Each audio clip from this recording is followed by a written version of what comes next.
কেন যে এই আলেমগুলো লেখাপড়া কিভাবে করলো আমি বুঝি না। এই শায়েখ আহমদুল্লাহ ভেজাল লাগাই দিয়েছে সারা দেশে। কথা বুঝতে পারছেন? এই লোকটার কথা শুনে শুনে অনেক যুবক পথভ্রষ্ট হয়ে যাচ্ছে। কথা বুঝতে পারছেন? এই শায়েখ আহমদুল্লাহর কথা শুনবেন না, হাত উঁচু করেন। এর কথা কি শুনবেন না? আমার নবীকে বলছে যে 40 বছরের আগে তিনি সাধারণ ছিলেন। আমার আল্লাহ বলছেন, না নবী আপনি বলেন আপনি সাধারণ ছিলেন না।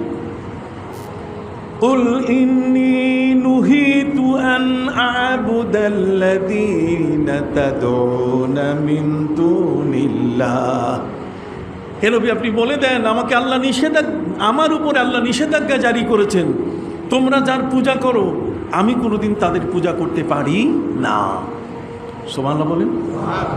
সম্মানিত সুধী বন্ধুরা আমার, শুধু তাই নয়, বরং 40 বছরের আগে আমার নবী জগতের মধ্যে তিনি কেমন ছিলেন